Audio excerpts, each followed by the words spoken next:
Coucou les bouts de chou! Et si on lisait une histoire? Aujourd'hui, je vous propose une histoire Le Loup qui s'intitule Le loup qui voulait faire le tour du monde. C'était l'hiver dans la forêt et Loup s'ennuyait à longueur de journée. Même ses amis ne savaient plus quoi faire pour lui. Un matin, il se regarda dans son miroir et s'écria: J'ai trouvé! Je vais voyager, voir d'autres pays, j'en ai toujours rêvé. Aussitôt dit, aussitôt fait, sa valise fut bouclée. À Paris, Loup admira la ville à bord d'un bateau-mouche et découvrit la tour Eiffel. Qu'elle est grande et belle! S'exclama-t-il émerveillé. Si on monte tout en haut, on peut voir le monde entier, lui assura un pigeon. Vite! Loup grimpa au sommet pour voir sa forêt. Mais là-haut, il n'y avait que des toits à regarder, et des pigeons qui rigolaient. À Londres, Loup visita la ville avec des écureuils fort sympathiques. Puis, il se rendit au palais de Buckingham. « Je voudrais rencontrer la reine d'Angleterre, s'il vous plaît, » demanda-t-il au garde devant l'entrée. Le garde ne bougea pas. Loup essaya de passer sur le côté, mais le garde se mit à hurler. « Ô loup, ô loup, la reine est en danger !» Le pauvre loup fut attrapé et jeté dans un vieux cachot. Par chance, la reine avait tout vu depuis son balcon, et elle le fit libérer de prison. « Prendre le thé avec le loup, j'en ai toujours rêvé, » expliqua-t-elle à ses sujets. En Italie, Loup mangea des pâtes, des pizzas et des glaces à tous les repas. Mamma mia! Comme il se régala. À Rome, il fit le tour des musées, mais il en eut vite assez. À Venise, il fit un tour en gondole, mais sans sa louve chérie, tout lui semblait moins joli. En Égypte, Loup découvrit le Sphinx et la Grande Pyramide. « Que diriez-vous d'une petite balade jusqu'au Nil ?»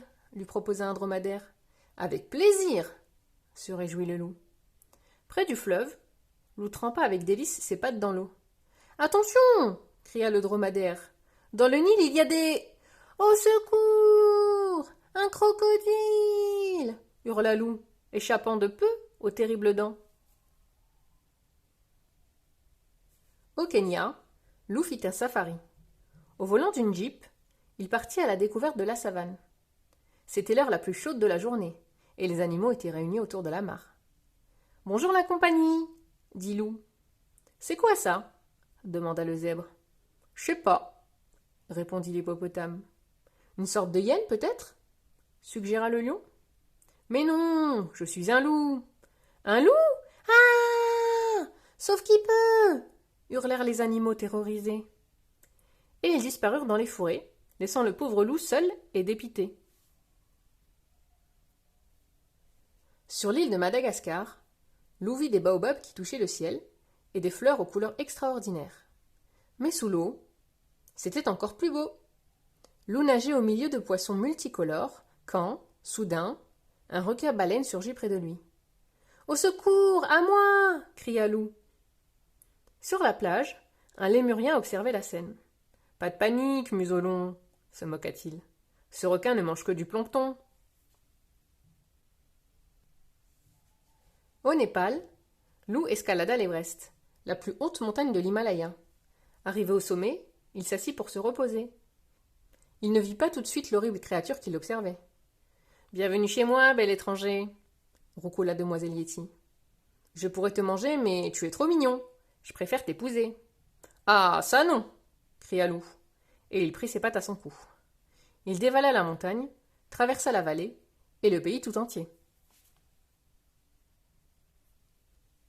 À bout de souffle, Loup s'arrêta au pied de la muraille de Chine. Il y avait là un grand panda qui prenait son repas. « Que se passe-t-il, noble étranger ?» s'inquiéta le panda. « Vous semblez bien pressé. »« Un yéti me poursuit. Pouvez-vous m'indiquer l'aéroport le plus proche, s'il vous plaît ?»« Avec plaisir, » répondit le panda. « Mais avant cela, voulez-vous partager mon repas ?» Et il lui tendit un bol de riz. Loup était affamé, il ne se fit pas prier. Loup fut ravi d'arriver à Sydney, en Australie. Quand il se fut bien reposé sur la plage, il décida d'aller surfer. Hélas, cela ne se passa pas comme il l'avait imaginé, et il aurait fini noyé si un kangourou ne l'avait pas repêché. À New York, Lou admira la Statue de la Liberté, se balada au pied des buildings et fit du shopping. Il choisissait un cadeau pour Gros Louis quand il entendit un cri tout près de lui. « Mon Lou chéri, je t'ai enfin retrouvé !»« Ah, ça non !» cria Lou, et il prit ses pattes à son cou. Lou traversa des plaines, des déserts et des étendues boisées.